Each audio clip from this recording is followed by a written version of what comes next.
Hello and good Sunday afternoon to you and yours. At least it's Sunday afternoon where I am. I am Rich Baritone, and this is the pre-show for Sunday service. And again today, we are going to listen to an audiobook. We're going to listen to Discarding Down with Stymie and Gums by Charles and Shelley Wofford, but they didn't write this one. I did. It's a paraphrase of their book, Keeping Up with the Woffords, and hopefully you will enjoy it as much as I enjoyed doing it. It's criminally underviewed, but hopefully we are going to fix that today. At least that's the general idea. Please welcome Shekels McJewerson to the show. We call him Skip.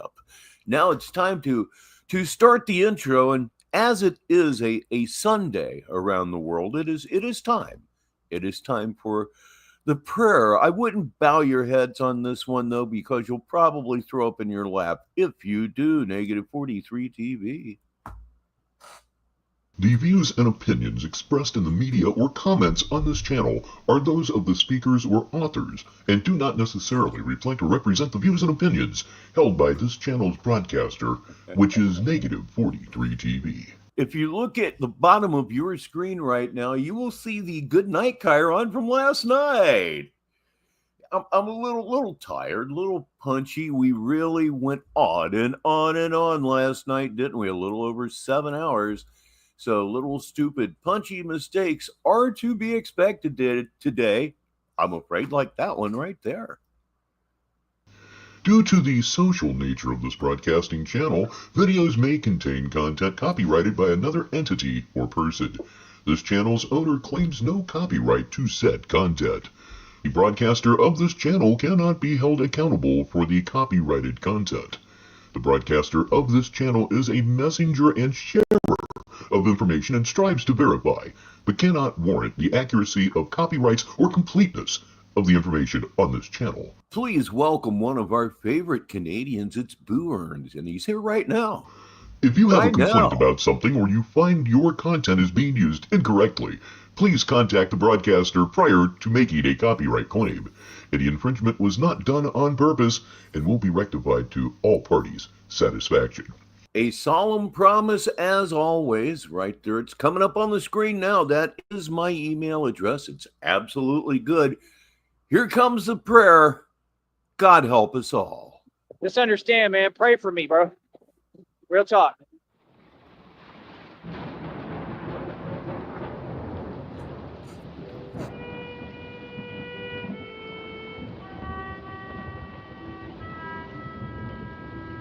Matter of fact, I'm going to pray right now. As much as I can. But Lord. Oh, we'll stop him right there, because once he starts, there's no going back. And another reason I stopped it is to say hello to Mimi Loves. I'm certainly hoping that everyone else will as well.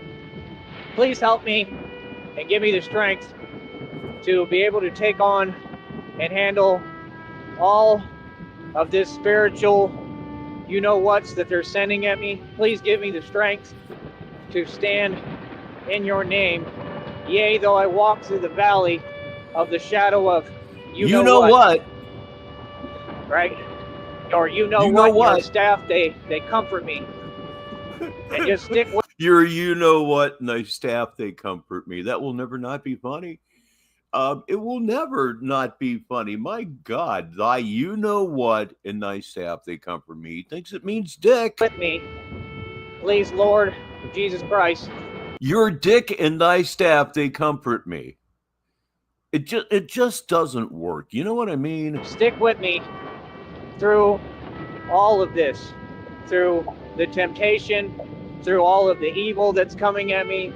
Please bring karma and justice and true righteousness to this situation. Not going to happen. Please say hello to Kelchu Bordner. He's here right now. He caught alive, and it's 11 minutes after 6 in the United Kingdom. That is 6 in the evening. Please. See the PM there? Jesus. Please, as you have never left my side, continue to back me. It's almost like last night never ended, you know. And support me in my cause for doing your work on this planet.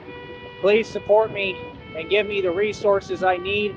Please bring me people that are going to donate and support me financially. Please bring me the money and tools to do your work on this planet to make sure that I stop these people from child. Hold on. Oh, man. Oh, dude. I know it's coming, and it still upsets me. He's just that kind of a guy. You know who isn't that kind of a guy? Big Beard Theory is not that sort of a person. Good afternoon to you. God, please help my soul to be at peace. Please help me just be. He did get censored. He got censored by me because he's talking about child. You know what? I'm not even going to repeat it. This son of a bitch needs his Adam's apple yanked out of his throat. It's a joke, algorithm. Jesus Christ. Be able to learn how to deal the best way possible and not allow evil. Got to read it for the listeners from Mimi Loves. I found the scripture where you can't worship God and play with tarot cards. He's damning himself. Absolutely. It's tarot cards are black magic. They're witchcraft. Ah, man, God, the jumbled mind he lives with. If you, of course, you can call what he does living. I really don't. Malicious energies to affect my peace, my state of mind. Please protect me. And I know that you are there with me. I know that you support everything that I am doing in your name. Again, please help me. Give me strength where I do not have it. Which is everywhere. Here's another read it for the listeners. This is from Kelchu Bordner. He says, feels that way, Rich. To be honest, one thing that still gets me about Joey is that he doesn't grasp that Batman is several people, stuntmen, etc., as well as special effects. All true. All true.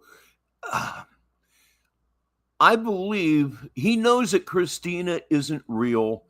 I honestly think he believes he's Batman. He's that far gone. I believe that is a genuine thought that he holds to his heart. To stand up to these oppressors, to these evil people, to this system again, please give me all the tools, resources, and people to back me in my effort to completely stop child and to protect the youth. Oh, fuck you. Oh, my. Yeah, it raises the hair on my back every time I hear it. And I have no hair on my back, so you know I'm pissed off. Ladies and gentlemen, welcome Hatfield McCoy to the show, as well as John Cole, who says, happy Sarton Sunday, everyone. And I think it's going to be a real happy one as we go into this. Marique W. is here. He wants to hear the audiobook too. Remember, today's show has nothing to do with Tyree Sneed. So if that is something that does not appeal to you, I'm not saying for you to leave. Oh God, please don't leave. But this one has nothing to do with Joey. And to protect these people from everything that's going on that they're unaware of and cannot protect themselves from.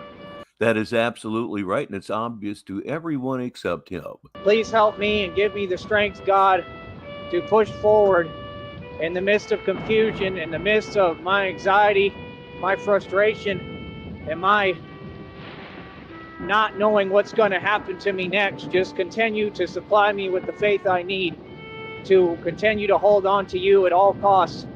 And please guide me through this hell. All right? Please just continue to be there.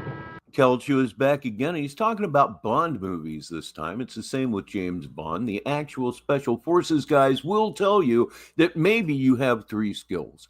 It's impossible to be that good at everything. I'm going to speak heresy here. I hate James Bond films. I always have. I think they're boring as fuck. A friend of mine and myself went to see a James Bond movie, whatever it was that had been released in 80 or 81. I don't even remember, and both of us fell asleep. Both of us fell asleep. I'm just not a fan of Bond movies. And just give me the strength I need to overcome what we all know is going on spiritually behind closed doors. You know, the wicked will never win. They lost the minute they were wicked. They lost the minute they were evil. And I just want to say that I love you, God. I love you, Jesus Christ. Thank you for providing me with the beautiful life that I have lived. Give me, more and more time. Yep, Continue to make me go. immortal. There you go. In your Just name. give me more and more.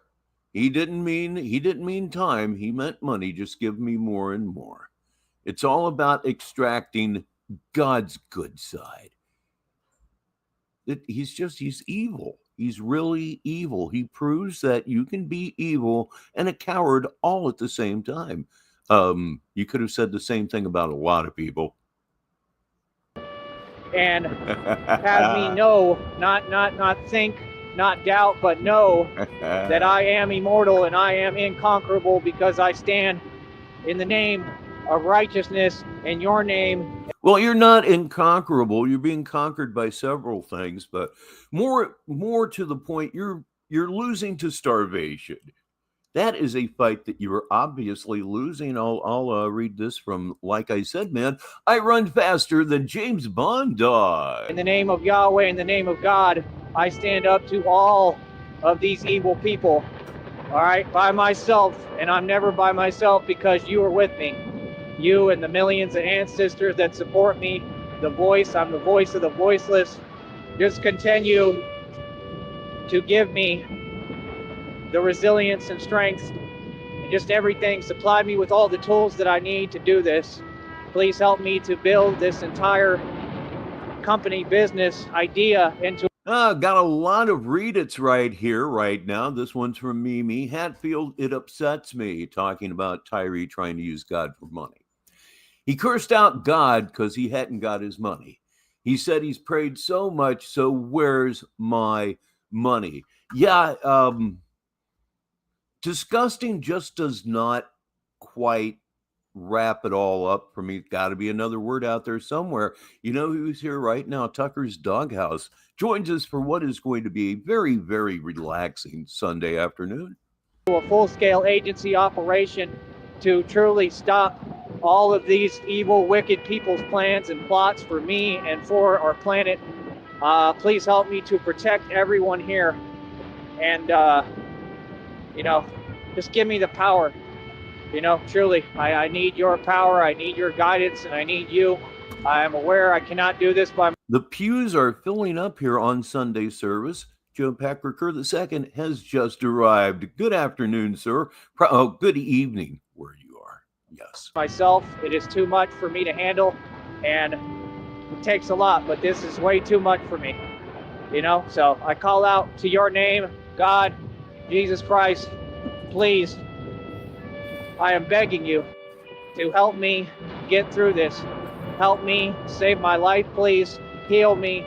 Help me. Give me the way. I know you will provide the way. Provide me a way for me to scale through this matrix, through every challenge and obstacle that it provides, and just give me the strength and resilience necessary. Oh, yeah. God didn't create a matrix, by the way, and it doesn't exist. Clear the path for me as you have done. Continue to protect me, and just know that every step I take is divine, and in your name, amen. As I always like to say, isn't it funny that it always ends the same way? Hello again, Sneedville. I am Rich Baritone. -51. You'll find out why I said that in a minute. Anyway, -43TV is live for the Sunday, July 27th, 2025. And the reason I started off with 51.5, you can see it right in the middle of your screen. Today, we are not on -43 TV. We're actually on 51.5 FM because today's show will be an audio experience and absolutely nothing else. Again, we're going to be listening to Discarding Down with Stymie and Gums. It's the biography of the Whoppers.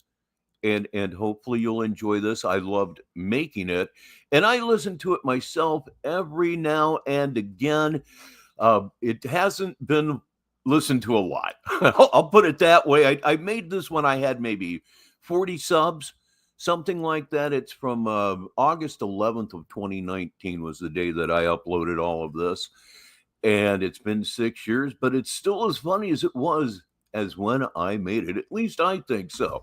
So let's go ahead and bring that up onto the screen right here, right now. Add to stage. And there it is, discarding down with Stymie and Gums. Let's go ahead and put that into full screen. As you can see, if you look at the video right now, there's really nothing to it. I did all of this on a phone that I used to have. This was not done on a computer at all. All the audio that you're hearing was through a Samsung phone that I had years and years and years ago. So if you don't know anything about them, you're about to find out right here, right now. Let me do one more little thing. There we go. That covers up the fact that there's nothing there's nothing to this video that is visually stimulating. So we'll just go ahead and block the damn thing. Time for me to stop talking, however. I will be going away at this point, as it is an audiobook.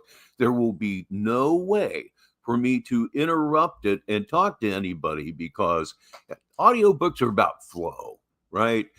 And to step in would be to interrupt the flow. So you won't be hearing from me again until the very end of this thing. So here we go, from 2019 by Rich Baritone. It's Discarding Down with Stymie and Gums, 51.5 FM.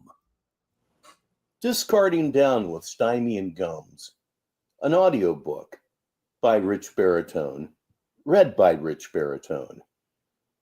Copyright 2019, Rich Baritone. Introduction.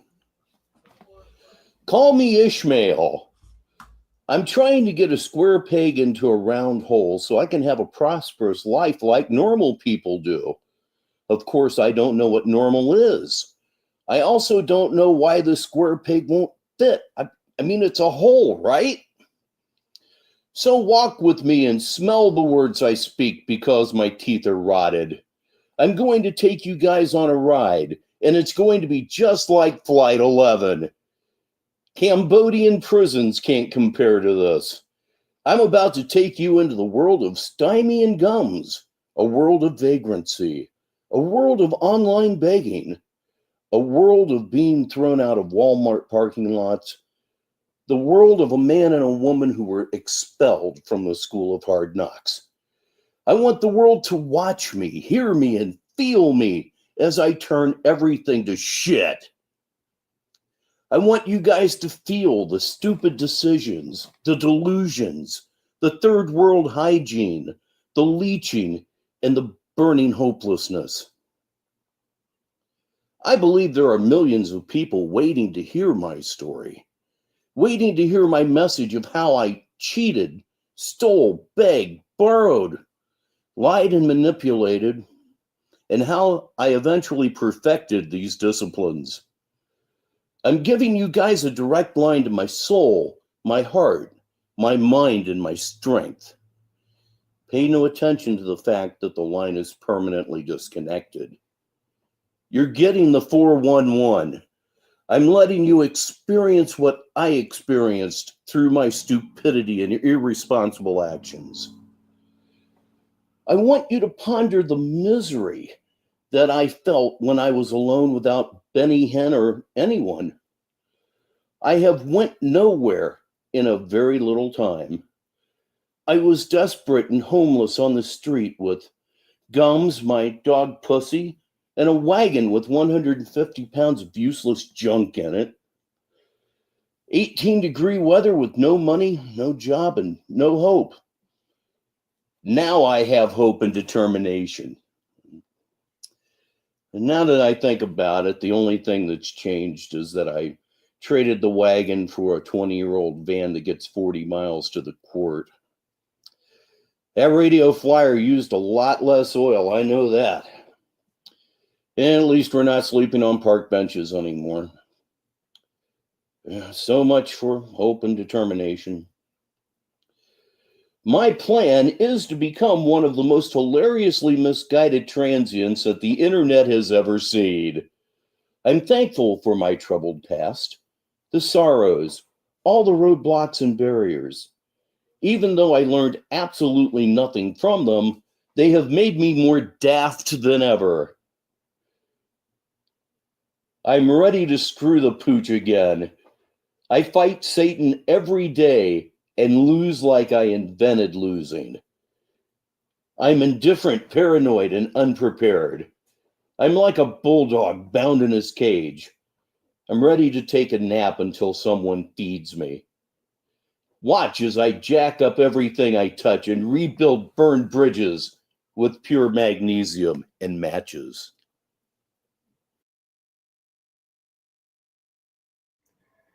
Discarding Down with Stymie and Gums, an audiobook by Rich Baritone, read by Rich Baritone. Chapter 1, Part 2, Stymie.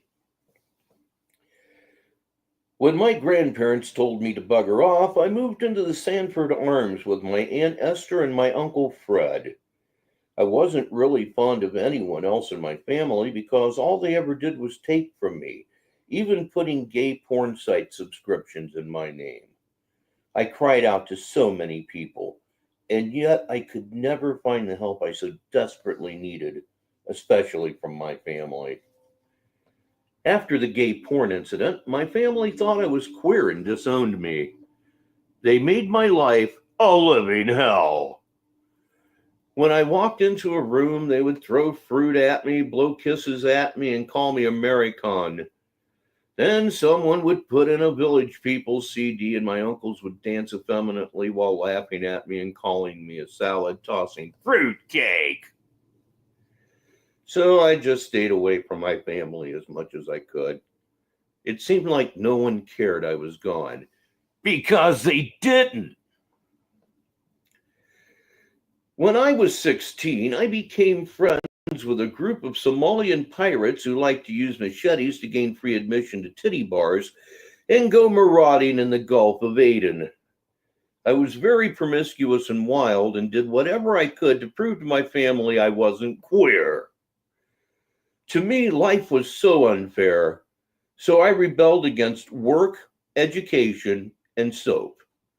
In doing so, it never dawned on me that I was also rebelling against my chances of ever being anything other than a malignant piece of shit.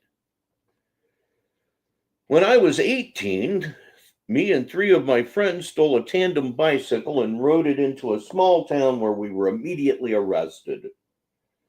The police were on the lookout for 4 black guys riding a bicycle built for 2.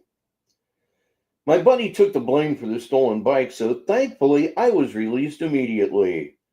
I ended up staying in the little town called Smegma Falls because I was too lazy to put in any effort to get home. I loved it there.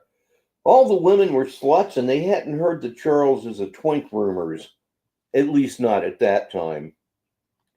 I hooked up with a tramp who I had my first child support warrant with. We had all types of problems. Imagine a person with some anger issues, severe anger issues, towards petting zoo animals and a compulsive liar together. Add in her faults, it was pure disaster. I was spastic and incoherent with no impulse control. When I was 25, it was a very good year, at least by my standards. I assaulted a police officer, took a nightstick to the balls, and went directly to the penitentiary for 3 years. While I was locked up, I took an interest in not getting raped in the showers. So I made it my mission to never drop the soap. I figured the best way to avoid that was to not use the soap. I haven't touched a bar since. So far, it's the only thing in life I've ever been able to quit. That and toilet paper. After I was released from jail, I went back to Smegma Falls for a little while before I made my way back to Fumble Nuts. I am poverty. For as long as I can remember, my family taught me to milk the government, charities, and society as a whole for everything I could. I was programmed from a very early age to not work and to take advantage of everything and everyone. That is why my life sucks taint. I am blameless. That is my story, and I'm sticking to it. I have 2 aunts and 2 uncles on my mother's side, and none of them get along with each other. This has nothing to do with anything I was talking about. I am dumb. My family took advantage of my grandfather. He once had plenty of money, but wound up a derelict eating out of trash cans. Maybe it's genetic. One day, my mother saw her father picking through the trash. She stopped, got off of her donkey, and asked him for a quarter so she could get a pack of Kool-Aid. My grandfather told my mother that not only was he broke, he hadn't eaten in 8 days. He in turn asked my mom if she had a piece of gum, as it was better than nothing. My mom rearranged Grandpa's scrotum with a steel-toed boot, got back on her mule and rode away, making sure to fart in his general direction when she mounted Francis. My grandfather was then eaten by rats. His bones and the adjacent rat droppings sat on a steel table at the morgue for a week before they swept him into a bin. I didn't care at all. Discarding Down with Stymie and Gums, an audiobook by Richbartone. Chapter 1, Part 3. Stymie. My Aunt Esther took my grandmother from her nursing home against my Uncle Fred's wishes for her Social Security check. My grandmother died sitting in a chair at her house, and no one even noticed for 2 days. Yes, we're that stupid and nose blind. Aunt Esther lived in Pixley and considered herself a raving lunatic. When we went to her house, the toilet didn't work, the roof was half caved in, and there was a big hole in the bedroom floor. I had never seen such luxury. Her brother was mentally handicapped. He drank a fleet enema when he was little, and it rotted his mind. She only kept him for his disability check. She never offered me any of the money. Bitch. My Uncle P.U. had to leave town because he was selling baby formula he thought was cocaine out of a mosque here in Fumble Nuts. I just thought I'd throw that in. I was never okay with any of my family's schemes, primarily because they refused to include me in them. I have always believed that you should take advantage of everyone, especially the less fortunate and those incapable of defending themselves. They're really easy. Even so, you are a product of your environment. Therefore, nothing I do is my fault. Deep down, I really wanted something out of life, but being fresh out of jail yet again, I had no money and no way to get any. I wasn't about to get a job, so I went to a known drug dealer, and we became partners. He supplied the drugs, and I used them. After a week, he told me I had to sell the crack, not smoke it. That lessened my enthusiasm greatly. I felt like I owned the world, for no obvious reason. My stupidity was unstoppable. I felt untouchable, and I was because of an ongoing feud with Irish Spring. I had 2 bodyguards. At least I thought they were bodyguards. Turns out they were just 2 guys who were there to ensure that I sold the crack instead of smoking it. I had 6 handicapped elves that were whoring and bringing me the money. Yeah, it's something I'm not proud of, but Stymie J. Hood Rat was once a pimp to 6 wheelchair-bound vertically challenged whores. In addition to this depravity, I was still selling drugs. If any such thing exists, I considered myself a compassionate pusher. I would take women into my home, drug them, then dress like Bill Cosby and violate them with pudding pops. I would trade crack for blowjobs. I would trade heroin for anal. I'm one hell of a guy. I started a relationship with one of my rollers, as I like to call them, but we never got along because the other elves were jealous and I kept getting my foot caught in the spokes of her wheelchair. One day we were going down the road and she asked me for some Vagisil.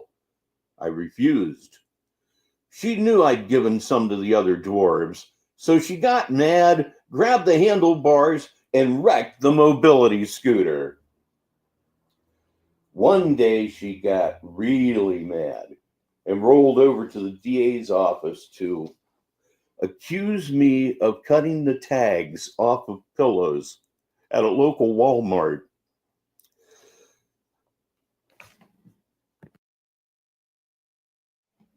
Discarding Down with Stymie and Gums, an audiobook by Rich Baritone. Chapter 1, Part 4, Stymie. Imagine my surprise when the cops knocked on the door of the hotel room I was selling dope out of with a warrant for my arrest for cutting the tags off of pillows at a Walmart.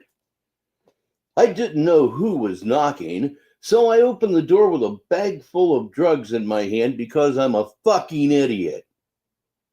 Luckily, one of the deputies knew my grandfather, who was an indescribably corrupt trash collector.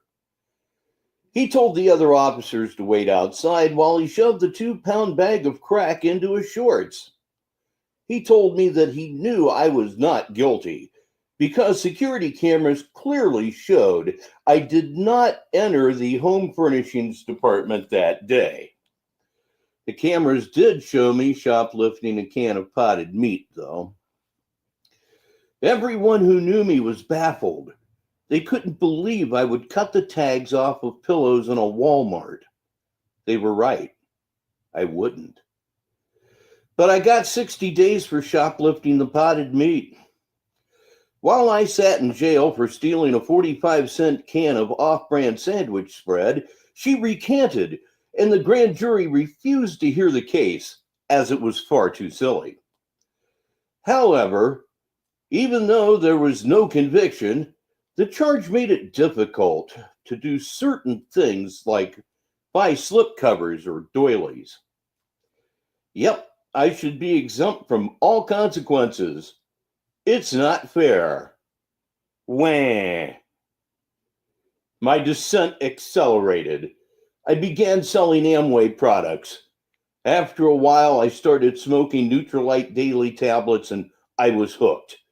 Reading, writing, and arithmetic were no longer of any interest to me. Then again, I never had any interest in those subjects. Tell you what, just forget the last 2 sentences. I think that's what they're called. Sentences, right? That word makes me nervous. The Nutrilite had taken over, and the paranoia was off the chain. I always thought Alex Jones was watching me, and there were invisible elephants and turtles that looked like gums in the room with me. When I could no longer fund my Amway habit, I started stealing candy from babies, massively increased my lying to people, and selling hand jobs. I never robbed or shot anyone, primarily because I couldn't afford a gun, let alone bullets. I was a typical drug user.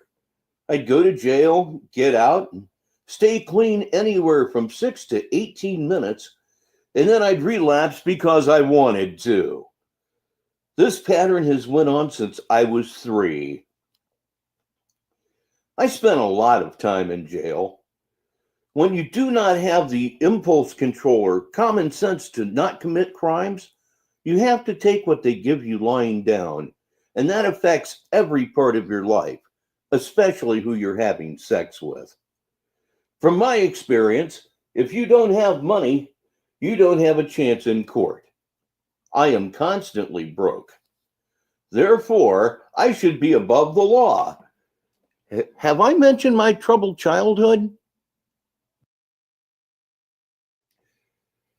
Discarding Down with Stymie and Gums, an audiobook by Rich Baritone, read by Rich Baritone. Chapter 1, Part 5. Stymie.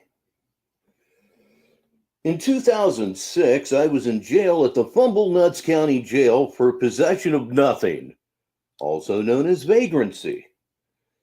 They always put me on hygiene watch because I'm nasty. The nurse from the infirmary was at the intake desk trying to get me to sign a form that would have compelled me to take a shower. I refused.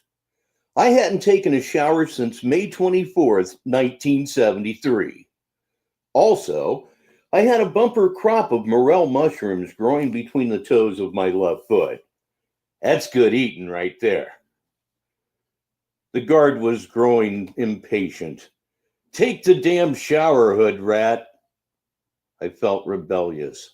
I looked at the deputy, smirked, and farted. Except I actually shit my pants. For the second time that day. Then out of nowhere, the nurse from the infirmary grabbed me by the arm and put me in a straight arm bar and put me on the floor. I looked to my right, and here came 3 deputies around the corner wearing military respirator packs. One had a mop, one had a stiff bristled brush, and one was pushing a Ryobi 2900 PSI gas-powered pressure washer with a crumbs attachment. I was power washed for 13 minutes. One started working a very soapy mop in my groin area. Once they had me subdued in shackles and handcuffs, they continued to wash me. I was screaming. The infirmary nurse was doing the Charleston, I think. I couldn't see very well, what with the shampoo in my eyes. I sat in a cell for 2 days, my skin flaking off. I looked like I was covered in hangnails. Finally, because I became too grotesque to comprehend, they sent me to Fumblenuts Memorial Hospital for a battery of tests. I don't know why they called it that. I never saw one battery the whole time. I laid in a hospital bed, wrapped from head to toe in gauze, just like those old movies. My doctor finally arrived. He had a Mai Tai in one hand and was smoking a cigarette while scratching his testicles with the other hand. He gave me a thin smile and introduced himself as Dr. Mengele. He put his glasses on and looked at me disapprovingly over his eyeglass frames. Finally, with a sigh, he looked at his clipboard and began to speak. Mr. Hoodrat, he said, we know exactly what is wrong with you. I said, give it to me straight, Doc. I can take it. I always wanted to say that. I love old movies. Dr. Mengele looked at his clipboard. It appears that you haven't bathed in a great many years. How long had it been since you bathed, Mr. Hoodrat? I was non-committal. Well, Mr. Hoodrat, he continued, according to the rings of dirt that were observed around your neck before the boys down at County hosed you down, we've been able to determine that you last bathed on or about. He paused and flipped the papers on his clipboard. He looked at me in disbelief. He said, May 24th, 1973? I couldn't believe it. I couldn't forget May 24th, 1973. I've been trying to for years. That horrible day is burned into my soul. May 24th, 1973 was a living hell. I looked Dr. Mengele right in his monocle. That's a lie, I screamed. I like being consistent. Small matter, really, Dr. Mengele said. You've been so historically filthy for so long that your skin can't handle being exposed to air. Quite extraordinary, actually. He sipped his drink. I was scared and my balls itched. Is there a cure? I was apprehensive of the answer, and now my bung itched as well. Actually, this is eminently curable, Dr. Mengele said as he finished his drink, belched loudly, and butted his cigarette on one of my heavily bandaged feet. Just don't bathe. Don't wash at all, and you'll be fine. You'll be shunned by society, of course, but you should be used to that by now. He began to leave. Then Dr. Mengele turned as he reached the door. Oh, yeah, the boys down at County wanted to thank you for the morels. Said they were delicious. Oh, by the way, do you have a twin? The question seemed odd for some reason. No, I replied. My foot was getting very warm. Dr. Mengele cocked his head. Any twins in your family? No, I said. Just a retarded uncle that drank an enema. A pause. Are you sure? Yes, I'm sure, I said. Smoke was beginning to rise from my foot. Oh, okay, bad luck to you. He gave me a gap-toothed smile and left. I was alone again. My heart sank. I really wanted those mushrooms. A few seconds later, my foot burst into flames. Discarding Down with Stymie and Gums, an audiobook by Richbartone, read by Richbartone.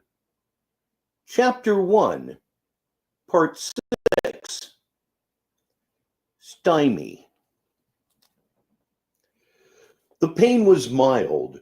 The humiliation and hate that I had in my heart for that hazmat crew that decontaminated me was irrational. I wanted to kill them, but Dr. Mengele gave me plenty of Zyklon B, which helped me cope with the physical pain and the mental retardation. I eventually had to have surgery to repair a bed sore on my ass.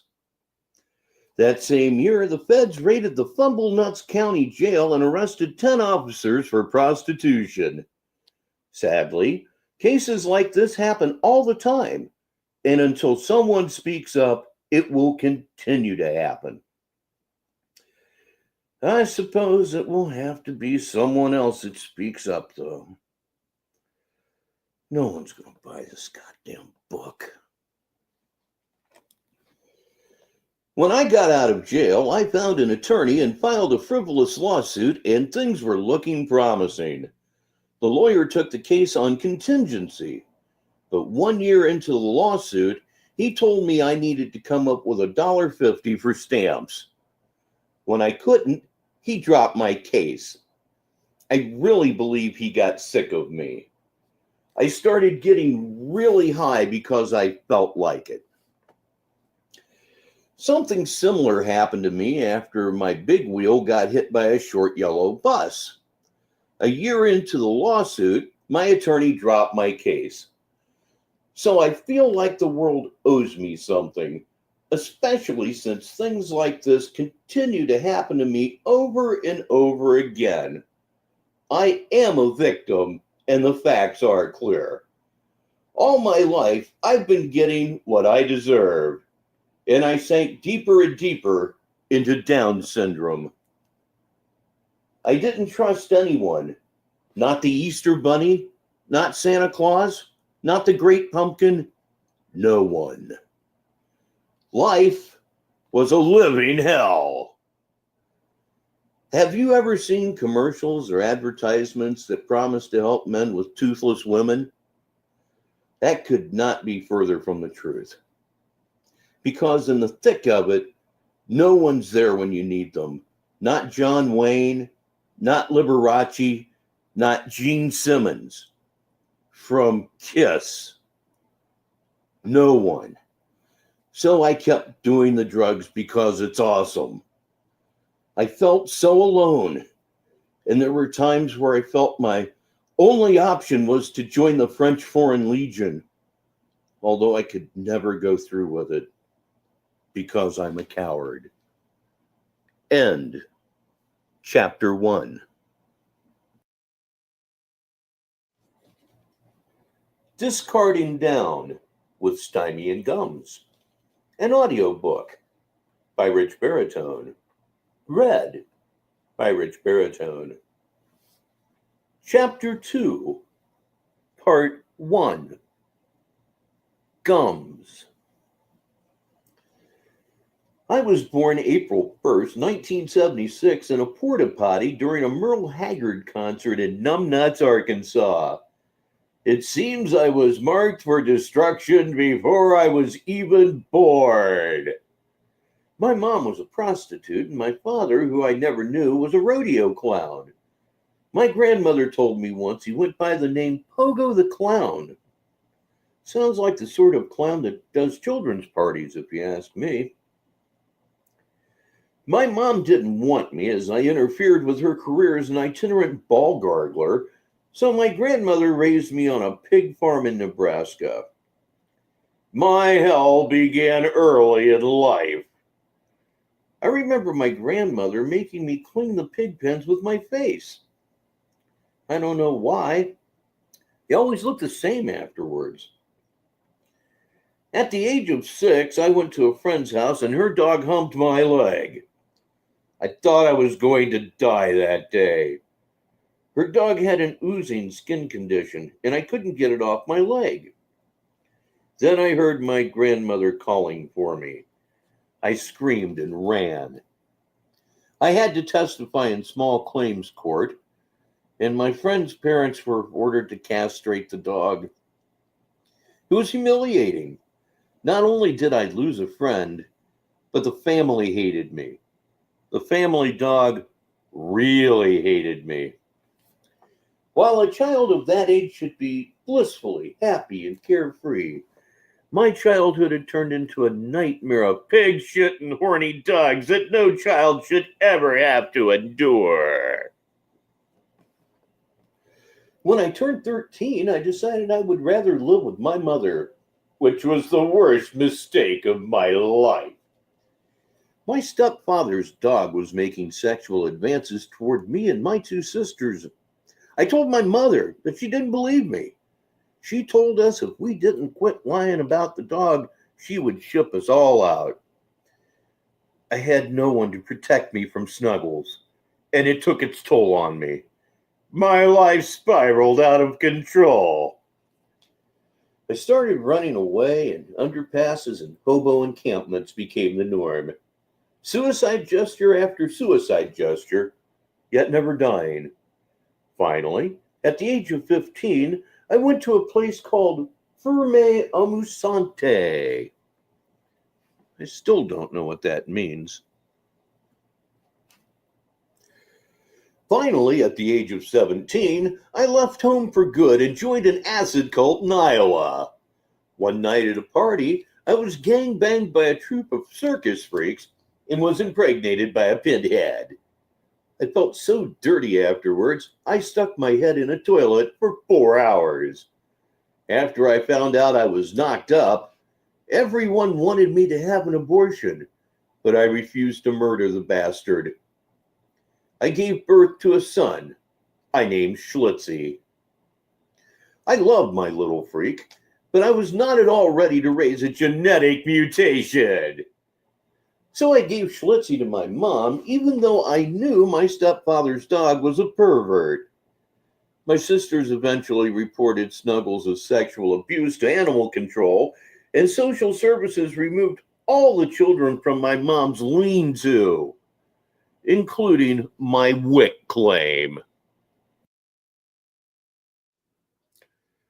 Discarding Down with Stymie and Gums. an audiobook by Rich Baritone, read by Rich Baritone. Chapter 2, Part 2, Gums. I tried to get Schlitzie back, but by that time I was incubating jizz again because that's what sluts do. I paid a doctor to put me on bed rest so that I would have an excuse to miss the visitation social services set up for me to see Schlitzie. Social services didn't buy it, and the courts terminated my parental rights. I was so upset. They didn't care about how many dicks I had to suck to get the money for that doctor to put me on bed rest for 9 months so I would have an excuse to not honor the visitation arrangements, yet still get my way. He was put up for adoption the same day my daughter fell out of my snatch. I named her Aileen. We were hungry and living in a storm drain. My daughter's father would prostitute me out and beat me when I came home broke. Our starvation intensified. One day, I left Aileen with someone I thought was my friend for 2 weeks. She called social services and told them I had been gone for 3 months. I pulled up to the dumpster to get my baby just as they were taking her away. I was told she did nothing but eat for 2 weeks. I tried as hard as I could to get her back. I knew I needed help, so I tried to get into a rehab where I could keep my daughter with me, even though I did not have custody of her. They told me the only way they would admit me is if I hurt myself. I left, pulled all of my teeth with a bottle opener, and returned. They laughed at me, told me they couldn't believe I was dumb enough to believe such obvious bullshit, and called the police to have me removed from the premises. I had no stable home for her as I was living in a trash can. I was also in trouble with the law for writing bad checks, which I should be allowed to do. At this point, it all seemed hopeless. Since I didn't really care about my child, I surrendered my parental rights so as to again avoid all responsibility in life because a dog humped my leg when I was 6. Every 9 years or so, I wonder if she became a fat, toothless, failed prostitute like me. One day, I set up a Facebook page to find my discarded spawn. I haven't heard from What's-Her-Face, but I did find Schlitzie. I'm so proud of him. He works as a bell ringer for a Gothic church in Transylvania. Though he won't talk to me, primarily because he's mute, he did friend me on social media. It is my hope that this meaningless gesture from Schlitzie will develop into a close relationship so I can steal money from him. I also hope to find my daughter so I can open credit cards in her name. After I lost my daughter, I went on the run and ended up with a door-to-door ass-wiping crew that took me to purgatory. Since I won't wipe my own ass, let alone someone else's, that left me in a hotel in Fumblenuts where I met Stymie for the first time.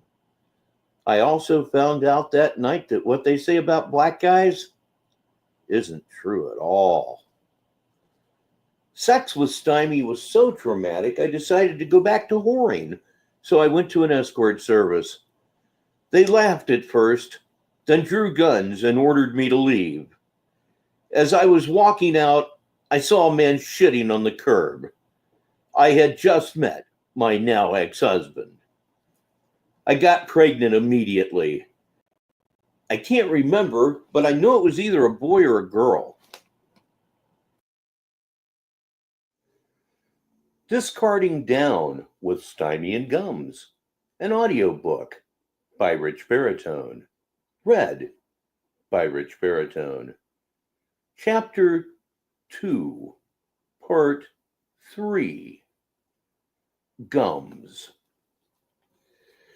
My husband was very controlling, since I flatly refused to get a job, shower, or serve any useful function whatsoever. I left him and moved back with Stymie until I found an old refrigerator to live in. But after I gave birth to whatever it was, I went back to my husband. At some point, my sister came to live with me. She had gotten hooked up with an older man. I remember him well. He had no hair. His nose and lower jaw was missing. He had the eyes of Marty Feldman and a 5-bladed knife where his left hand once was. I wanted him. Anyhow, social services was after my kids again because I suck. Oh no, I wasn't about to lose a child until I was ready to abandon it on my own. So we got a U-Haul van and headed to Arkansas for my birth certificate and ID. Seriously, if you think my ass is huge, you should see my ID. And don't even get me started about my birth certificate. Then we got to Mexico, where I was pimped up by coyotes. I actually lost money. My husband started to beat me because I wasn't good at even prostitution. I was going to leave, but his mother convinced me to stay in Mexico. I found out later she just liked to see me get my ass kicked.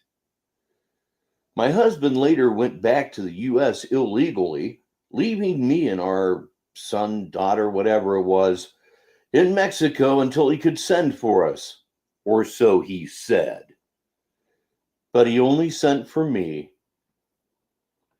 My utter lack of maternal instinct served me well yet again. Without so much as a second thought, I went back to purgatory and hit the couch. Even though he constantly beat me, I married him anyway. That's not my fault. The very next day, he cheated on me with a goat, but I stayed with him to ensure that I could get the whatever the hell it is back from Mexico and use it to get government assistance. He promised me that within the year, I could go to Mexico and get his anchor baby, which I did. But yet another load got dumped in the fur pit. Here comes another kid I don't really want. I faked another difficult pregnancy. One blowjob to a free clinic doctor later, voila! 9 months of doctor-ordered bed rest. This upset my husband because I was now doing less than nothing. Discarding Down with Stymie and Gums. An audiobook by Rich Baritone. Read by Rich Baritone. Chapter 2, Part 4. Gums. One day, my husband asked me to bring him a roll of toilet paper. I couldn't take his sadistic, abusive, unreasonable demands anymore. I took my babies and went back to Mexico because the men there are desperate for sex. I don't even have to pay them. I stayed a year, and once I ran through all the horny farmhands, I became depressed and anxious, so I packed up the exemptions and went back to purgatory and my husband. As soon as I walked in the door, he ravished me, and I was, of course, again heavy with welfare recipients. I blew another doctor at the free clinic and got yet 9 more months of bed rest. This, of course, meant I had to drop out of some community college courses I signed up for during an acid flashback. I nearly lost the baby to my husband's suggestions that I should do the dishes. I can still hear him screaming, "For God's sakes, take a shower, comb your hair, brush your teeth. Wait, you don't have any teeth. Never mind." I was so traumatized by the constant demands of personal hygiene that my husband inflicted upon me that 2 months after the birth of my last abandonment, I was back on drugs because I love getting high. I ran off with the kids once, but he threatened to have me put in jail if I didn't come back. He came and took the kids and threw me out in the street. I was immediately ravished by vagrants. I went back to my husband and he sent the litter and I to Mexico. He made me leave the kids, I suppose that's what you call them, right? Made me leave the kids there when I had to go to Nebraska to help on the pig farm. He sent for me a few times while conspiring with my best friend to get papers to have me lobotomized. The last time I went back, I realized I could no longer take the emotional and physical demands of work and hygiene and his constant cheating with goats. So naturally, I began using crack suppositories because that's always the reasonable thing to do. But I had finally had enough and left one final time. I had to leave my children behind because I suck at life and I really don't care. That was the last time I saw my babies. I wish I had them. Think of all the benefits. I then got back together with Stymie, and we've been driving around in his shitty van ever since. End chapter 2.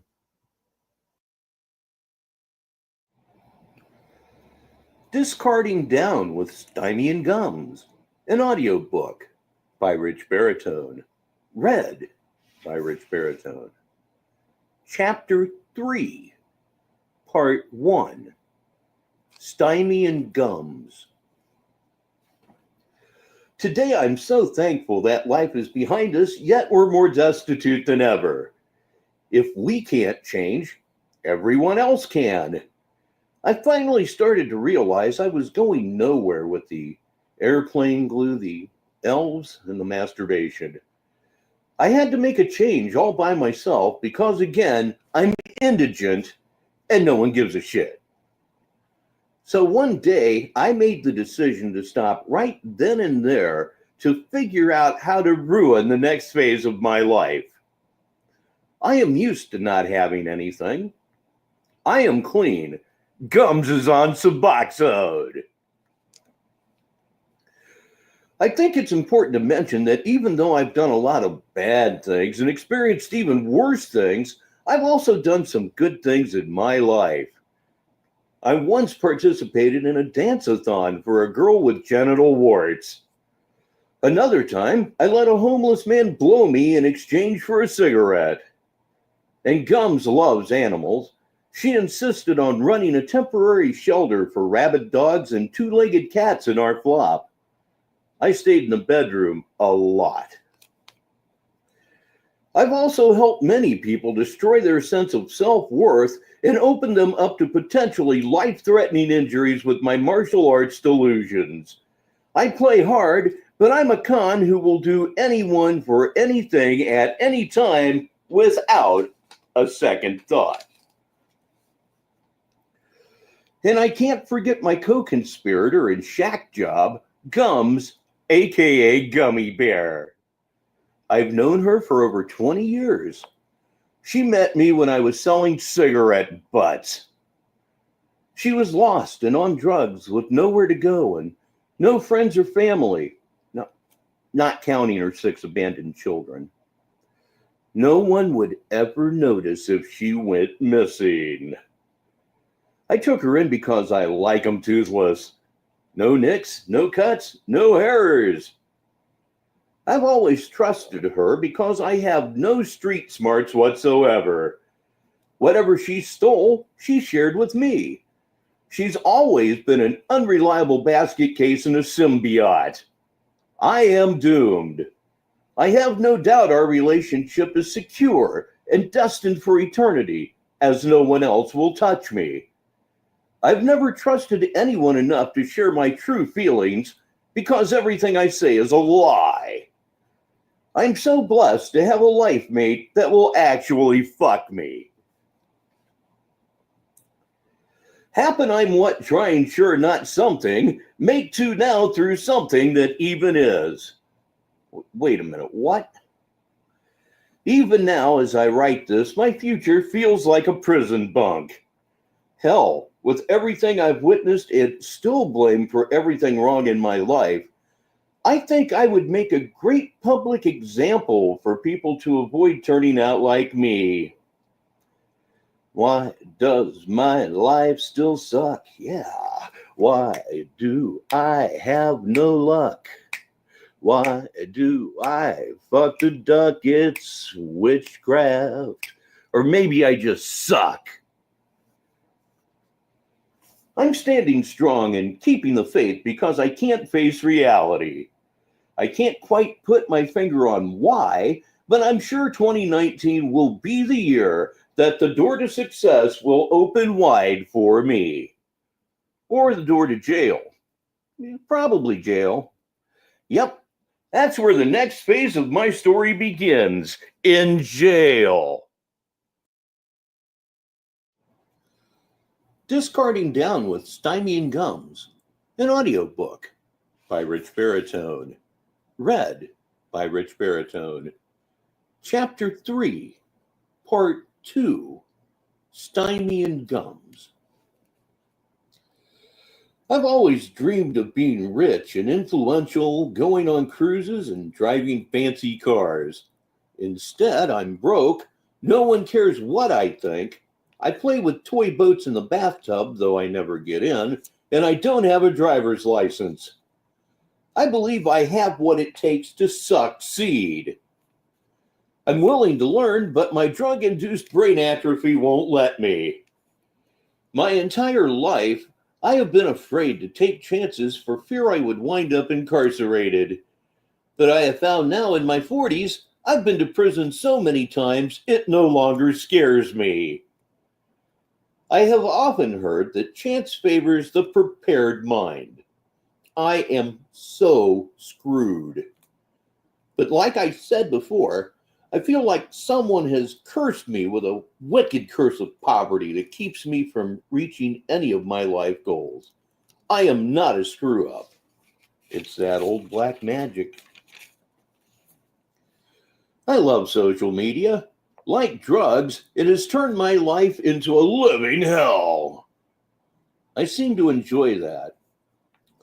To me, it's a platform to express my ignorance and lies, and a way to be smelled because my life is an open sewer. I have everything to hide, but I'm too obtuse to do so. So Facebook and YouTube is kind of like my Waterloo. When Gums and I found ourselves in a refrigerator box in a Skid Row alley, we turned to social media to panhandle. So many virtue-signaling morons gave us free stuff, but an equal number of people saw right through us like we were a bug-encrusted windshield. Even though we knew our hearts were black, the judgment was hard to take anyway. But it was worth it because we got some of what we wanted. We didn't get everything we wanted because people are only interested in themselves, not us. Bastards. People will have their negative opinions about you, whether you're doing bad things or worse things. Despite decent people trying to drive us off YouTube, we're on the road to becoming published felons. We met our publisher and Mark on Facebook. When she suggested we write about our sub-third world lives and willful presence in hobo jungles, it sounded like money for nothing. I started journaling my very insipid thoughts and juvenile emotions into a dictaphone, since I never learned to write. I will share that in the next few pages. I wanted to call it On the Road. I found out that the title was taken. Some guy named Kerouac. I'm going to sue. So I decided to call this journal On the Run with Stymie and Gums. End Chapter 3. End Book 1. Discarding Down with Stymie and Gums, an audiobook by Rich Baritone, read by Rich Baritone. Book 2, Part 1, On the Run with Stymie and Gums. Motel rooms are expensive, especially when you have to pay by the hour. We both have jobs, yet don't work when we're there. The hourly rate is significantly higher than the daily rate, and sometimes we fall a little short. In fact, Gums is at the rental office blowing the desk clerk right now. I want to eventually be able to gain access to my mom's bank account and go on trips that don't involve running from the police.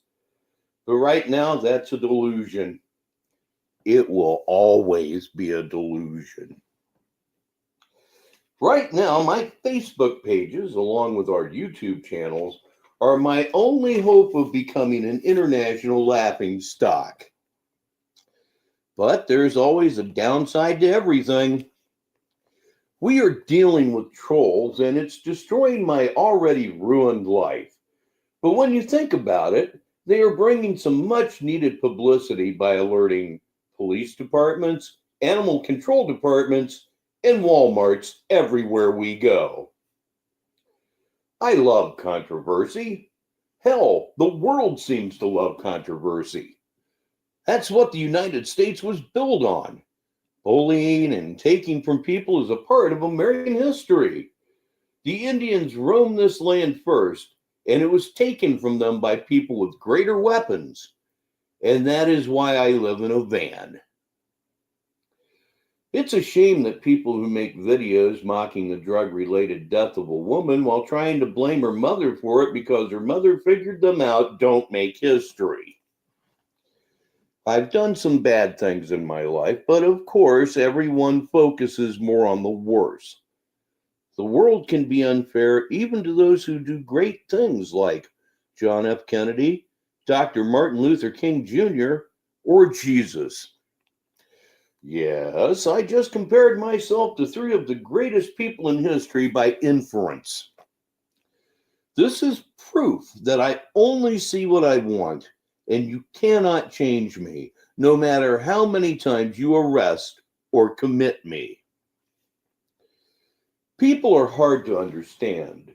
Since my brain constantly malfunctions, that's not a problem for me, because I understand nothing or no one. Our Creator knows our story, and that's why I'm going to hell. Well, it's 4 a.m. Time to get out there and pimp Gums to pay for our room. Another day, same knee pads. I just don't know how much more my body can take because I'm surviving on dental plaque. My life seems like a full-blown freak show that has been blown out of proportion and highly exaggerated. Like this book. I was watching the news through a shop window, and I was listening to them talk about the government shutdown. Federal workers are having a hard time because they didn't get paid from work. I notice they get all types of news, publicity, and coverage for their stories. And how people are coming together to help them with food, money, and all sorts of things. I am so fucking jealous. It seems the world has all types of money for war and other things, but what are they doing for malignant parasites like me? Even our circus clowns are suffering trying to make ends meet. Anyone can be in this situation at any given time. No one is exempt. But to stay in this situation for over 25 years takes a special blend of stupidity, laziness, and criminal inclination. Yesterday, I got on the bus, and the bus driver would not let me put the money in the coin machine. He made me give it to him. Then he kicked me off the bus. It happens all the time. I don't know why I keep falling for it.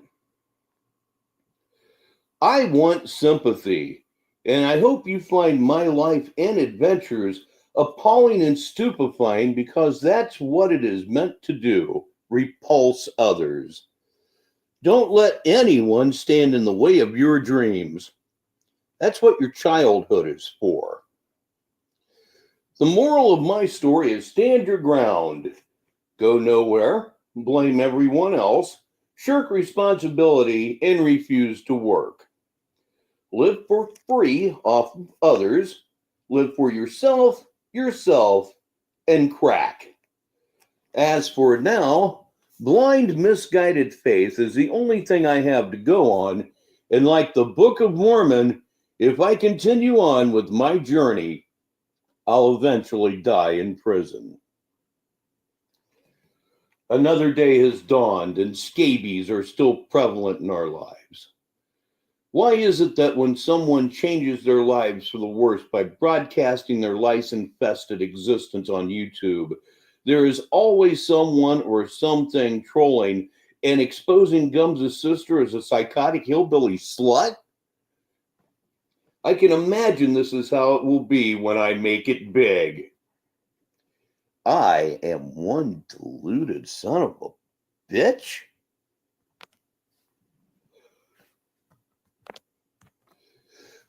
We have lots of followers on social media, but they're all trolls.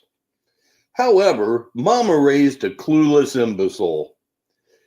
It just saddens me that my fiance Gums falls for the trolls of superior intelligence who are trying to get us to stop destroying our lives, at least on YouTube, with their vicious mocking of our futility. I'ma smack that toothless bitch around. Last night, I was a little catatonic. I don't know how to think, and I have no time in my life to learn. Now's the time to go out there and get arrested at a Suboxone clinic. Today, we made it by the skin of our teeth. Sorry, Gums. Poor choice of words. It's frigid cold outside. I'm applying for jobs in the greater Fumblenuts area. Most of them start at a decent wage, but my lack of a permanent address, a driver's license, and a record of 15 arrests in the last 3 years, no one will hire me. I'm deluding for a miracle. I need to hurry up and get famous. Will you look at that? I think I just wrote a line so cut off from reality, even that rich baritone asshole can't make it more ridiculous. Editor's note. He did. I need a get-rich-quick scheme. I thought the internet was the path to take to get the attention I wanted, but the trolls have caused me to be paranoid as hell and ruined my relationships with some friends that turned out to be trolls as well. That's not going to happen anymore. I'm going to be even more paranoid and hypersensitive. My grandparents taught me nothing. I blocked someone we thought was a friend on Facebook because she figured us out. If she's not willing to take care of us like newborns, we don't need her in our lives. She was also tipping our scam off to the rest of our marts. She was getting too comfortable telling us what to do. For example, she had been giving us money for our cell phone bill, and she had the nerve to demand that we actually pay the bill with the money. Once that cash is in my pocket, it's mine, bitch. I have been running people over my whole life. I trust no one with my life but me, and I haven't a clue. I am at best ambivalent toward my dog, Pussy, because he slows us down when we need to run from the police or Walmart security.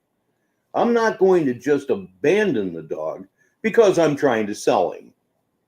I almost sold him to a Korean restaurant, but they wouldn't meet my price. I'm going to try the Chinese takeout joint down the street. Maybe they'll buy Pussy. I have some serious thinking to do. I have some serious decisions to botch. That's what life is all about. debauchery. It's funny that I'm sitting here drooling in a catatonic stupor, trying to come up with a master scam. I like to think of myself as a hookworm. After all, I am a Capricorn, and we like to climb to the top. We like to be leaders. I prove all that horoscope shit wrong with every last breath I take. Discarding Down with Stymie and Gums, an audiobook by Rich Baritone, read by Rich Baritone. Book 2, Part 2, On the Run with Stymie and Gums. Today there was a lady that has been following me on Facebook, and we found out today that she is very ill. She had told me a story of how she used to struggle and try to find jobs and how she finally got on her feet. I didn't really believe her at first. Then Gums showed me her video in which she was crying with oxygen in her nose. I laid there listening to her story, and it melted my heart and angered me at the same time. Wait a minute, I just butchered that last paragraph. The way I structured it, it reads like I didn't believe the old lady when she said to me she got her life together. Not that I didn't believe Gums when she told me the woman was sick, which is what I meant to say. I have no business writing a book. I used my social media platform to try to get all of my followers and friends to help us by pretending to raise money for this poor woman and then pocketing the cash. I realize Elvis isn't about greed. I don't follow Elvis, so it's all about me. I want to fleece others, and that is what I do. I constantly get caught up in gossip, letting people raise my hair on my head and my blood pressure. For what? To take me out of my game? To prove them right? It happens every single day. I think I'm an internet influencer. There's no joke there because the statement itself is a joke.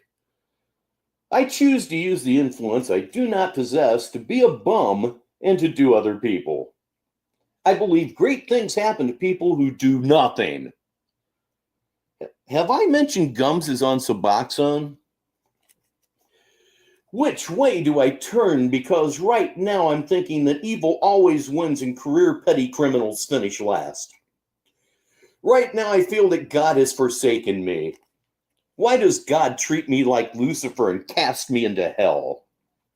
From the looks of Kenneth Copeland, the devil has great offers. Money, women with teeth and without chronic yeast infections, nice houses, power, everything a person dreams about. But be careful, because it comes at a steep price, even work. I was always told the Wizard of Oz controls everything, but we have free will. Yes, we make our own choices, and what we do with those choices defines us as humans, as people, and as spiritual leaders. Therefore, I am shit. And spiritual leader? I'm deluded as hell, and even I don't know where that came from. The path with God may not be as luxurious as Satan's, but I'm not on God's path, so the hell with it. Whenever I stand with Jesus, he tells me I'm in his personal space. I feel like the farting preacher when I share the word of God with my friends, because I'm just trying to grift money. It's my destiny to misdirect those who are lost, further damage those with troubled past, and showing those people who are living lives similar to and even worse than mine how to achieve new levels of hopelessness. I was a juvenile delinquent and even a career criminal, but now I feel like I have the gift to tell people about the ways of God and what I have been through, where I'm going, and how I'm going to get there. I'm taking everyone who stood beside me to the promised land, a land where we can feel free, where we can help other people and be fruitful, everyone relying on one another. Wow, That is a full-blown Jesus delusion. I should be committed. I make videos on social media to tell the story of my Dust Bowl existence in the completely unrealistic hope that someone will see my shit life and the self-inflicted atrocities I go through daily and get us out of all this and take us in as human pets. Gums is very affectionate, but has proven difficult to housebreak. I feel like these videos are a waste of time. If you want something bad enough, you whine and cry because it hasn't been given to you complete with a spray-painted Astrovan. I'm afraid if I give up now, I'll never know if I could truly become famous. Editor's note. I'm sitting here writing my book rather than looking for a decent job. I'm worried because something always seems to go wrong when I'm on the verge of becoming even more irrelevant. Let's hope and pray that God lets that happen just this one time so I can just get a feel of what being an anonymous failure feels like. Wait, I already know how that feels like. Never mind. It's January 32nd at 1 a.m., and I suddenly woke up with waxy flexibility. I'm desperately thinking of a way I can turn my financial situation around without resorting to work or prostitution. I'm relying on social media to turn me into a buffoon. I send out video after video getting my face and name on the internet so as to make it easier for police to identify me. It's hard work because you have to keep moving in Walmart or they'll throw you out for loitering, and I need the free Wi-Fi. Most people destroy their lives from the ground down, and to me, what I'm doing is no different. I'm working hard to build friends, followers, and fans, all of whom are trolls, to reach my idiotic, completely unattainable goals. I feel a book about me and my journey is the perfect idea and opportunity to become less than nothing. People believe in what they hear and see, so I want people to know that Gums once stole my mother's purse from under her wheelchair. The more they know, the more people are repelled. All of the people on our pages are haters and trolls, but they say a little controversy will actually build our page and get us to universal idiot status quicker. I'm constantly thinking about what my next post is going to be about, instead of thinking of practical, real-world solutions to problems like my next meal. I guess you could say I have syphilitic dementia. I want to show all of my haters that I can make it, and in the process humiliate myself to my imaginary friends, my Aunt Esther and Uncle Fred, and most of all, to Squiggy from Laverne and Shirley. Damn, I love that show.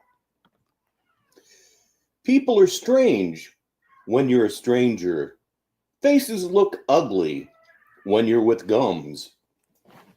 We are being harassed on social media because we are bad people with bad histories who have not changed at all and see YouTube as a get-rich-quick scheme.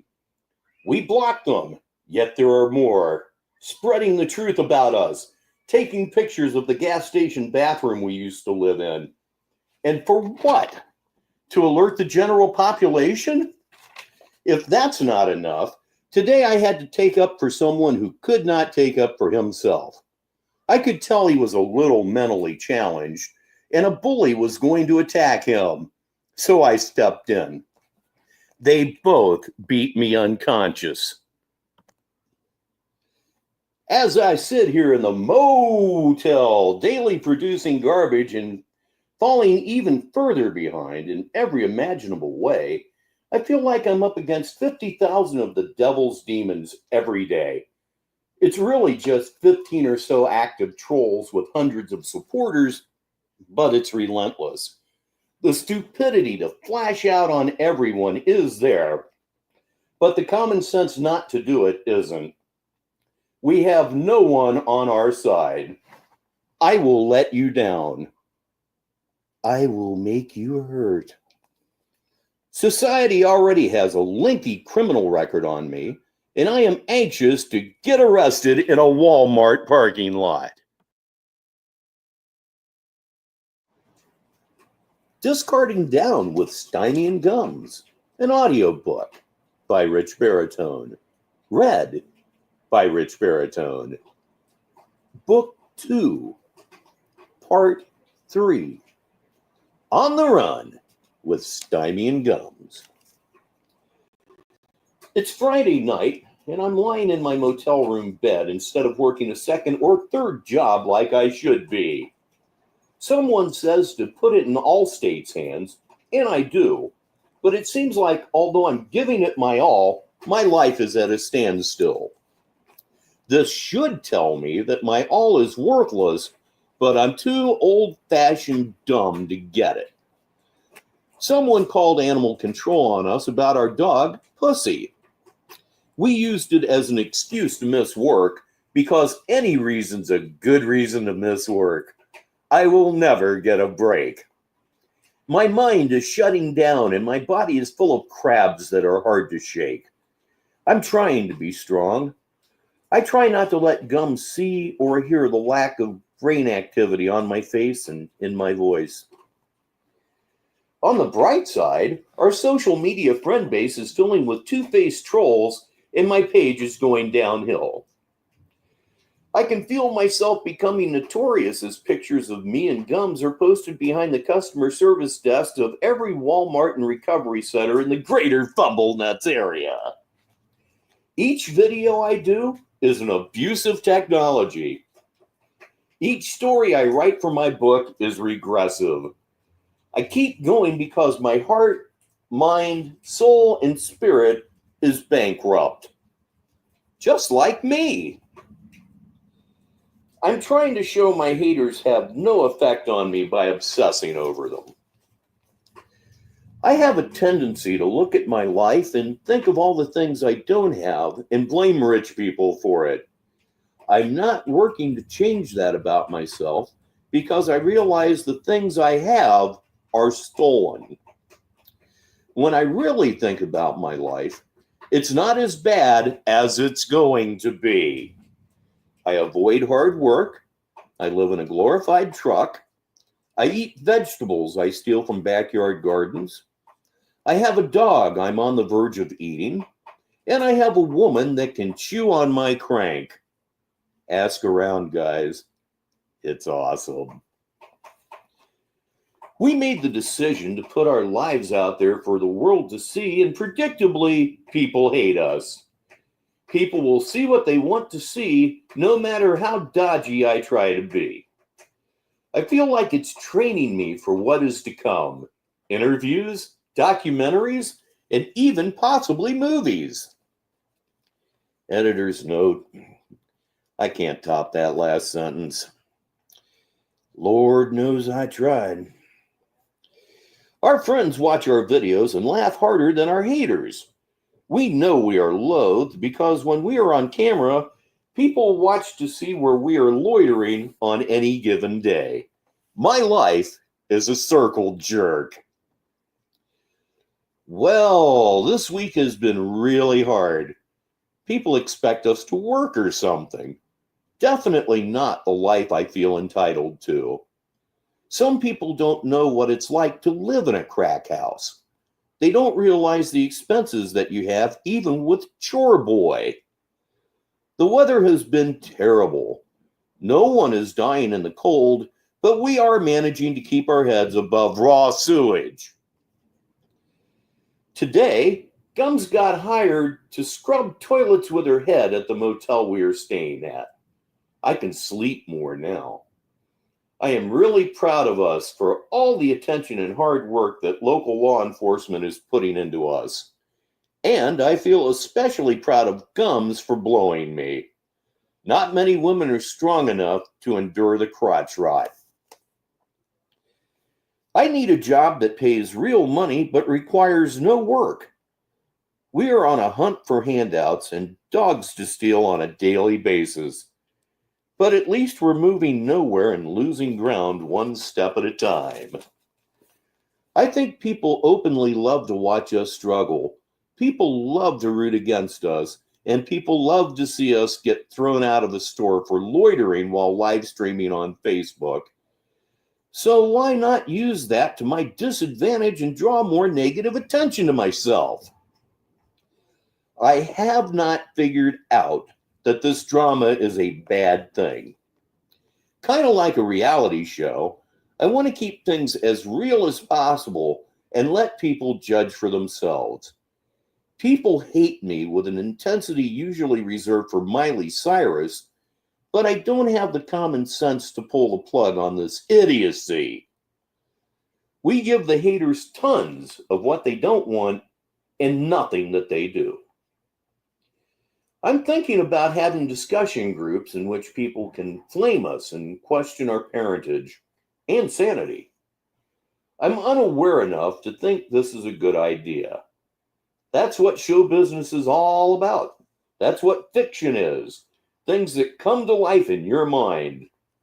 So I want to make it happen for my viewers. I don't even know what I'm saying anymore. Discarding Down with Stymie and Gums, an audiobook by Rich Baritone. Read by Rich Baritone. Book 2, Part 4. On the Run with Stymie and Gums. Today, Gums and I were standing outside an abortion clinic preparing to make a yurt out of used rubbers and coat hangers. We were approached by a Christian-looking lady asking if we would be interested in watching her paraplegic mother in exchange for a place to live. Yeah. Pigeons like this don't land on my tree every day, so of course we said yes. We are here now, and it's a very nice garden shed. And the lady we're going to rob is semi-conscious. Perfect. We took Pussy for a walk in a nearby landfill. When we returned, we walked up on an altercation between the lady who invited us to stay and her ex-boyfriend. She had told us she didn't want him around anymore because his penis was too big to actually have sex with, but from what we heard, that probably wasn't the truth. It was total chaos. She jumped in the truck with him and started yelling, "Fuck me! Oh God, fuck me!" All the while he's trying to get her off of his jock. When she refused to get out of the truck, he got out, locked the doors, and started banging on the truck windows and on the back of the truck with a piano leg. Except it was his dick. She wasn't kidding. My God.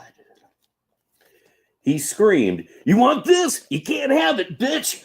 While the lady licked the inside of the truck's windshield like one of those kids with the bicycle helmets on those short buses. He continued banging his cock on the windshield, screaming that he just wanted what he came for, and it wasn't her. We had no idea what he came for, but it was a living hell. I tried to intervene because a small boy was in the truck. Gums tried to intervene because she wanted to fuck.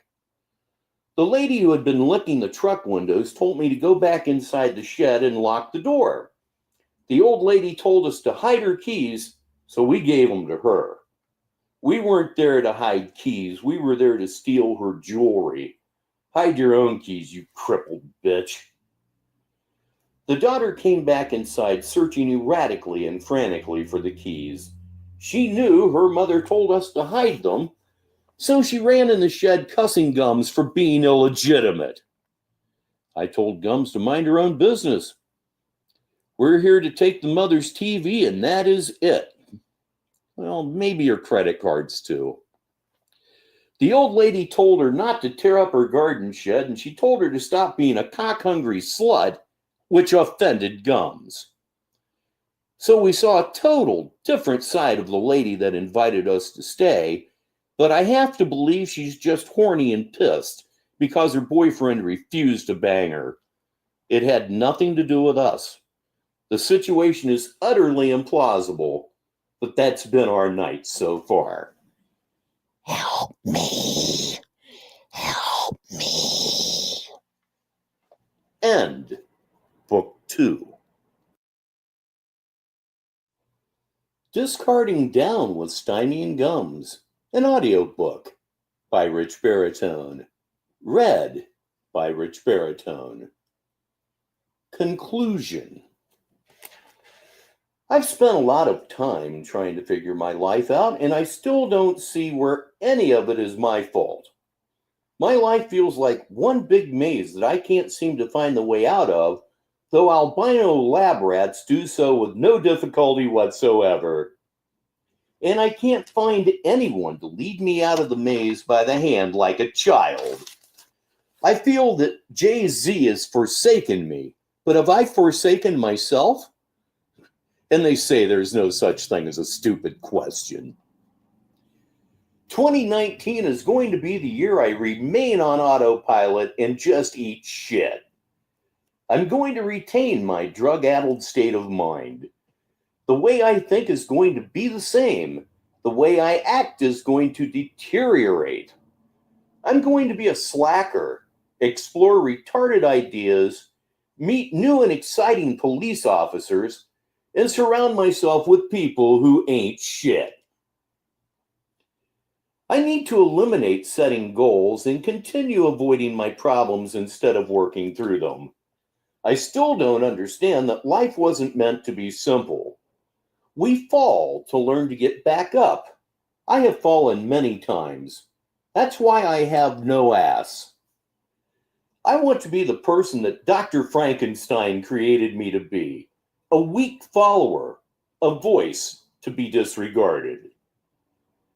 My mind wanders a lot, so I consider myself ADHD. I don't have a mind to stop procrastinating with. If I fail, I fail, but at least I failed because I did nothing. They say hardship builds character. I don't agree. Builds one hell of an arrest record, though. If you never know success, how can you ever know how blissful success can be? Motivation is non-existent. I consider myself a bottom feeder because I love starting from the bottom and working my way to even lower levels of pestilence. Hell, it's kind of like me shining a light through a tunnel infested with vampire bats and getting killed. I love to show people how right they are about me. I love to show people what I am incapable of doing. I love showing people who think I'm smart how stupid I am. The haters and the naysayers are what drives me. It's what makes me want to keep going, no matter what it takes. Failure is such bitter defeat. One day I want to be the motivational speaker that people avoid on the sidewalk. I want to be the one people call when they are feeling down, lonely, hurt, and depressed. When they realize their lives will never be as bad as mine, they'll be cured. I want to travel the world and contribute to the problems of poverty, violence, drug addiction, and mental instability because I've experienced all of the above. Except the violence. I'm a vag. I would love to have my own freak show. I want to let the world know that God helps those that help themselves to everything that isn't nailed down. I feel like the world owes me something. Now I know you have to be 100% dependent on taking advantage of the kindness of strangers. Am I saying you should always depend on others? Fucking A right. There will always be bleeding heart suckers and virtue signaling dumbasses who will go out of their way to keep you precisely where you are by giving you free shit, enabling your parasitic lifestyle so they can brag about it at their next church or Antifa meeting. There will always be boy bands in the world, but I think that we should, without a doubt, have faith in people, and we can sit back and watch the world burn. So I hope you enjoyed a bloody maggot-infested chunk of life through the eyes of Stymie and Gums. As you can see, we have no answers and we never will. But we've learned to live off of others and gold brick every moment we are alive. We are shifty and entitled. Thanks for discarding down with Stymie and Gums. Signed, Stymie, Gums, and Pussy. This book is dedicated to everyone who stood by us and believed in us. Suckers! The end. And that is, in fact, the end of Discarding Down with Stymie and Gums. At long last, it's all in one video, more like one audio. And boy, that was fun, wasn't it? I hope it was fun. From 2019, that was, again, my audiobook. And that is all that I have for you on the Sunday afternoon here on Negative 43 TV. Time to spend some time with Mrs. Baritone. I'd like to thank each and every one of you for being here on the Sunday. DZ, I cannot wait to meet you. That may be worth some pictures for Discord. It will be worth some pictures for Discord. So I'm so looking forward to that. And so is Mrs. Baritone. Programming notes, I don't know. I'll have my grandson this whole week.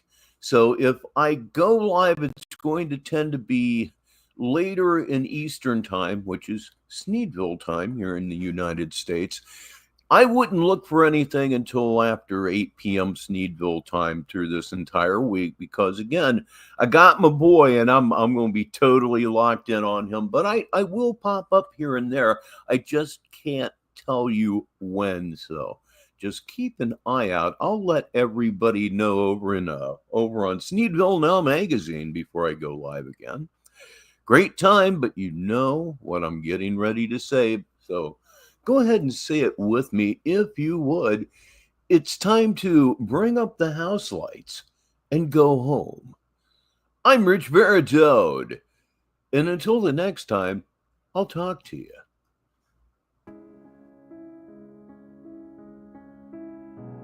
And now, Negative 43 TV ends another broadcast day.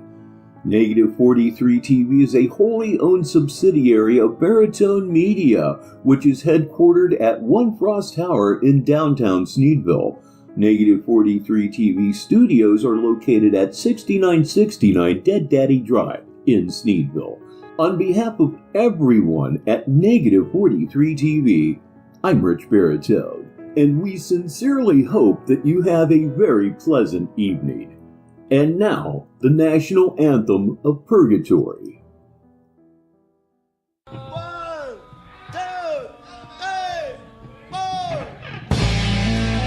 Welcome to the Dust Ward.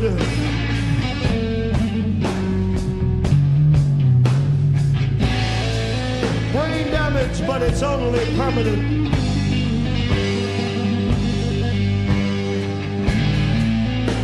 And I hang out in the day room.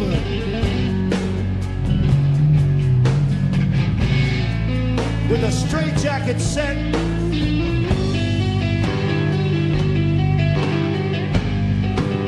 With a straitjacket set.